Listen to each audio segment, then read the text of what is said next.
قل هل يستوي الذين يعلمون والذين لا يعلمون إنما يتذكر أولو الألباب.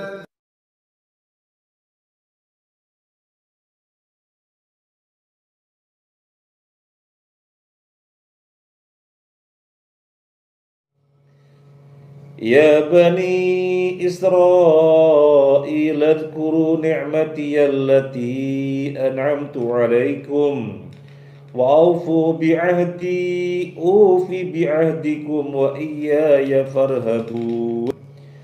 Ya bani Israil, hai bani Israil, udhkuru ingatlah nikmati nikmatku allati yang an'amtu aku nikmatkan alaikum kepada kalian, wa aufu dan penuhilah oleh kalian bi'ahdi janjiku, ufi bi'ahdikum niscaya aku penuhi janji untuk kalian, wa iyaya farhabun dan hanya kepadaku maka takutlah kalian. Ma'asyiral muslimin rahimani wa rahimakumullah. Allah ambil contoh Bani Israel. Israel itu siapa sih? Kita sering menyebut Bani Israel, keturunannya Israel. Kan Bani artinya keturunan, anak cucunya Israel. Nah, Israel itu siapa?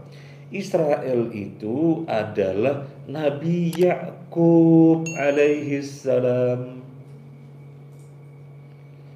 Siapa Israel? Israel adalah Nabi Yakub alaihi salam.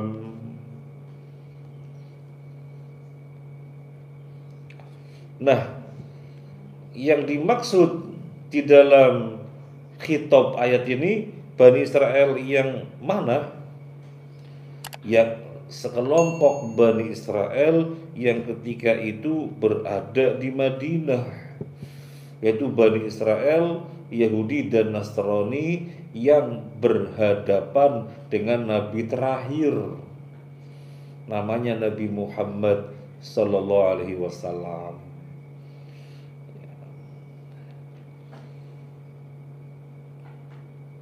Termasuk Bani Israel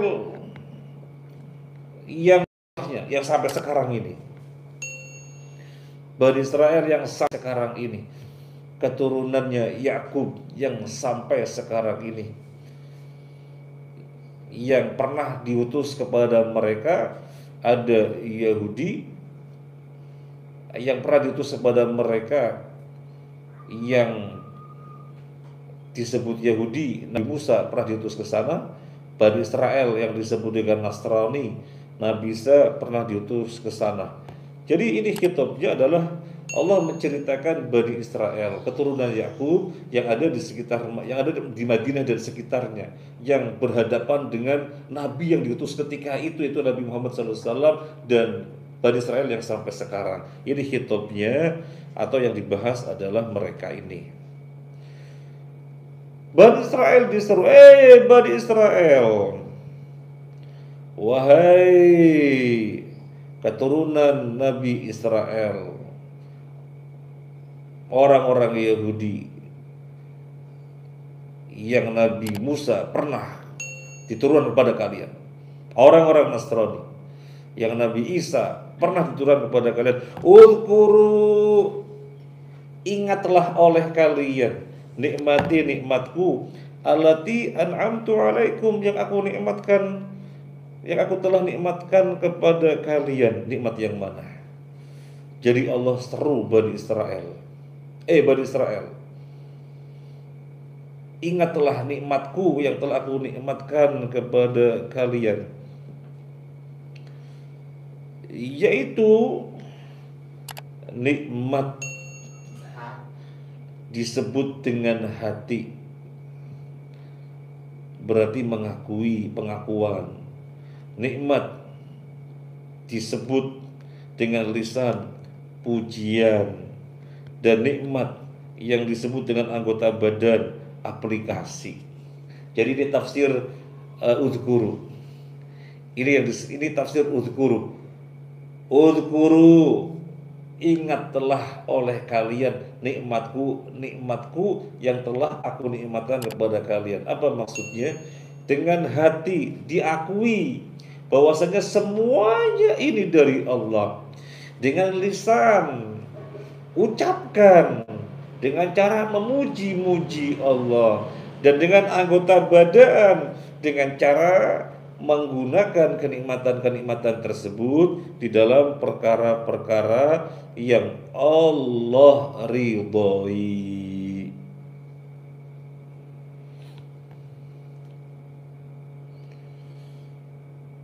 Kemudian Allah berfirman, wa aufu bi'ahdi. Setelah memerintahkan kepada mereka agar mengingat nikmat Allah, sekarang Allah perintahkan wa aufu bi'ahdi, penuhilah janjiku. Niscaya aku penuhi janji kalian. Janji yang mana? Janji yang mana? Allah pernah mengambil janji dari Bani Israel. Janji yang mana? Jamaah kajian sunnah Komering rahimakumullah, kita melihat surat Al-Maidah. Ini janjinya nih. Janji yang Allah ambil dari Bani Israel. Al-Maidah ayat 12. Walaqad akhadallahu mitsaqa bani Israil wa ba'athna minhum 12 naqiba wa qala Allahu inni ma'akum la in aqamtumus salata wa ataitumuz zakata wa amantum birusuli wa azzartumuhum aqrabtumullaha qardan hasanan لأكفرن عنكم سيئاتكم ولأدخلنكم جنات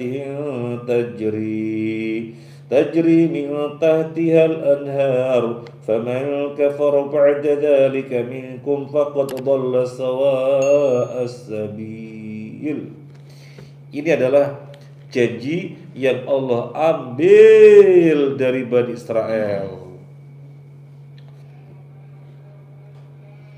Apa janjinya? Ini Bani Israel khususnya kepada orang Yahudi yang Nabi Musa pernah diutus ke sana.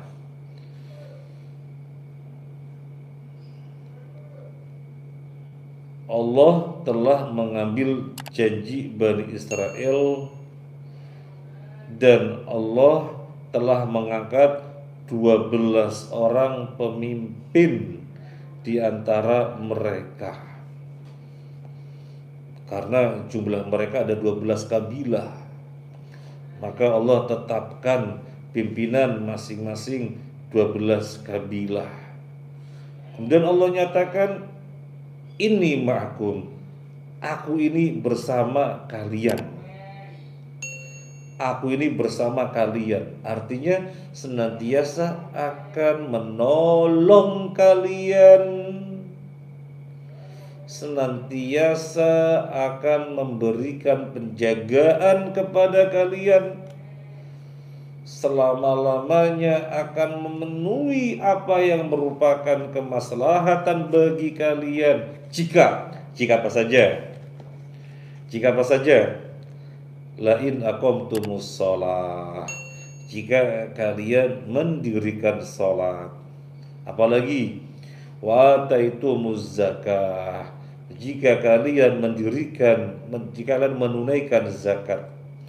Wa amantum birusuli, dan kalian beriman kepada rasul-rasulku. Jamak di sini. Bukan jika dan kalian beriman kepada rasulku, bukan. Jadi bukan kepada Nabi Musa saja, tapi seluruh rasul yang pernah Allah utus wajib kalian imani. Karena mendustakan satu orang rasul sama dengan mendustakan seluruh rasul. Mendustakan satu orang rasul sama dengan mendustakan keseluruhan Rasul. Karena satu Rasul dengan Rasul yang lainnya, dengan Rasul yang lainnya, mereka semuanya adalah utusan Allah yang tidak boleh diingkari satupun. Akan dikatakan benar beriman kepada Rasul kalau seluruhnya diimani. Satu saja tidak diimani berarti belum dikatakan beriman kepada Rasul. Maka Allah ambil janji dari Bani Israel agar mengimani seluruh Rasul. Bukan sekedar mengimani saja. Wa'azzartumuhum, kata Allah, menolong mereka. Jadi aku senantiasa bersama kalian. Bukan saja kalau kalian mengimani para Rasul, tapi juga menolong para Rasul. Menolong para Rasul. Andil di dalam apa yang Rasul perjuangkan. Andil dengan apa? Andil dengan harta, dengan tenaga, sampai dengan nyawa. Kemudian apa yang Allah ambil lagi dari Bani Israel? Wa qardumullaha qardhan hasana. Kalian meminjami pinjaman untuk Allah. Apa yang dimaksud? Kalian meminjami pinjaman untuk Allah. Keluarkan harta fisabilillah. Sesungguhnya kita meminjami Allah yang Allah bayar dengan surga. Makanya di sini disebutkan walau kafiran ankum sayiatikum. Aku benar-benar akan menghapus kesalahan-kesalahan kalian dan aku akan memasukkan kalian ke dalam surga. Jadi istilahnya dengan menghutangi. Padahal kita berinfak, kita bersedekah. Tapi Allah istilahkan dengan menghutangi. Artinya apa? Kalau misalnya ada orang berhutang kepada kita, dalam pengertian kita apa? Saya menghutangi dia. Misalnya si fulan menghutangi si fulan. Artinya apa? Dia mesti mengembalikan karena ikatan-ikatan hutang. Nah, kita dibahasakan oleh Allah mengeluarkan infak sedekah fisabilillah dibahasakan dengan mengutangi. Artinya itu adalah perkara-perkara yang tidak Allah sia-siakan. Perkara-perkara yang Allah betul-betul memperhatikannya, tidak sia-siakan. Makanya seluruh kesalahan kita diampuni dan kita dimasukkan ke dalam surga. Ma'asyiral muslimin rahimakumullah, inilah yang pernah Allah ambil sebagai janji dari Bani Israel. Apa saja? Allah akan bersama mereka kalau mereka mendirikan sholat, menunaikan zakat, beriman kepada seluruh Rasul, menolong seluruh Rasul, meminjami pinjaman untuk Allah. Penuhi janji-janji itu. Apa kata Allah? Kembali kepada surat Al-Baqarah. Penuhi janji-janji itu. Ufi bi'ahdikum. Niscaya aku penuhi janji untuk kalian. Dan Allah tidak pernah menyelisih janji. Kemudian ditutup dengan wa iyaya farhabun. Ayat ini ditutup dengan wa iyaya farhabun, dan hanya kepadaku saja kalian takut. Dan hanya kepadaku saja kalian takut. Apa maksud ayat ini? Maksudnya adalah janji-janji yang telah Allah ambil tadi tidak mungkin bisa ditunaikan dengan sebaik-baiknya kalau tidak ada rasa takut kepada Allah. Kalau tidak ada rasa takut kepada Allah, maka janji-janji tadi tidak bisa ditunaikan. Ini poin besar. Modal yang harus ada pada kita agar janji yang Allah ambil dari kita bisa memenuhi janji-janji itu dengan semestinya kalau pada diri kita ada rasa takut. Sekarang tentang sholat. Mungkin gak kita meninggalkan sholat? Ya mungkin, kalau tidak ada rasa takut kepada Allah. Tapi dengan adanya rasa takut kepada Allah, bagaimanapun kita tidak mungkin meninggalkan sholat. Sesibuk kayak apapun, meskipun diiming-imingi terus lembur, duitnya banyak, nggak bergeming. Saatnya sholat ya sholat, nggak akan sampai meninggalkan sholat. Kalau takutnya diperkuat lagi, ya, kalau takutnya diperbesar lagi, bukan saja takut meninggalkan sholat, tapi takut kalau tidak di awal waktu. Untuk kaum laki-laki, bukan saja meninggalkan sholat, tetapi malah menunaikan sholat dan di awal waktu dan bahkan berjamaah. Kenapa? Ketika rasa takutnya diperbesar lagi. Intinya adalah rasa takut ini modal untuk bisa memenuhi janji-janji yang Allah ambil dari kita. Kita sedang membahas Bani Israel. Di antara contoh keturunan Adam dan Hawa adalah Bani Israel yang mereka Allah ambil janjinya dan Allah jelaskan untuk bisa menunaikan janji-janji yang telah diambil dengan semestinya harus ada rasa takut. Lah kita kan bukan Bani Israel. Betul, kita bukan Bani Israel. Tetapi ayat ini meskipun khitabnya sasarannya Bani Israel, tetapi sesungguhnya berlaku juga untuk kita. Berlaku juga untuk kita. Kaedahnya apa kaedahnya? Kaedahnya apa? Al-ibratu bi'umumil lafzi la bi khususis sabab. Al-ibratu bi'umumil lafzi la bi khususis sabab. Poin yang diambil itu berdasarkan keumuman lafaz, bukan kekhususan sebab.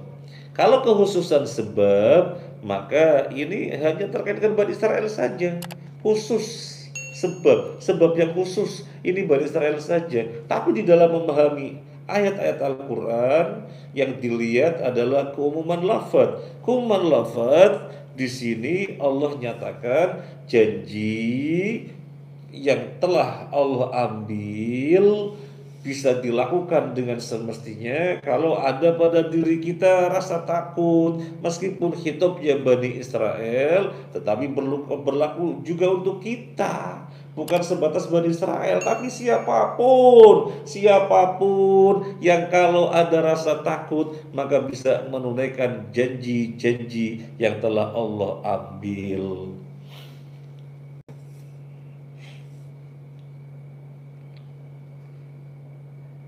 Masyaallah bismillahirrahmanirrahim. Kapan setiap kita diambil janjinya? Kapan setiap kita diambil janjinya? Kita pernah diambil janji oleh Allah apa enggak sih? Jawabannya iya. Kapan? Ketika kita belum berwujud, belum lahir, masih berada di tulang sulbi orang tua kita, Allah sudah mengambil janji dari kita. Alastu bi rabbikum, bukankah aku ini Tuhanmu? Qalu bala syahidna. Ketika itu masing-masing kita menjawab, ya wahai Tuhanku, kami mempersaksikan yang demikian itu, bahwasanya Engkau adalah Tuhanku. Makanya setiap kita lahir Muslim, karena masing-masing kita ketika lahir telah melakukan pernyataan demikian. Allah ambil janjinya dan kita iyakan. Iya, Engkaulah Tuhanku. Nah, kemudian di dalam perjalanannya di muka bumi, apakah ketetapan Allah yang berupa adanya Rasul dengan kitabnya kita bisa mengimaninya, di mana kita mentaati perintahnya dan meninggalkan larangannya? Jawabannya sebagaimana Allah jelaskan di dalam ayat ini yang konteksnya Bani Israel. Ya, kalau pada diri kita ada rasa takut. Ya, kalau pada diri kita ada rasa takut. Kalau nggak ada rasa takut, ya gampang aja ngemplang, janji-janji diingkari. Ketetapan-ketetapan Allah diabaikan gampang saja kalau tidak ada rasa takut. Makanya di sini Allah menyatakan wa iyaya farhabun, dan hanya kepadaku kalian takutlah.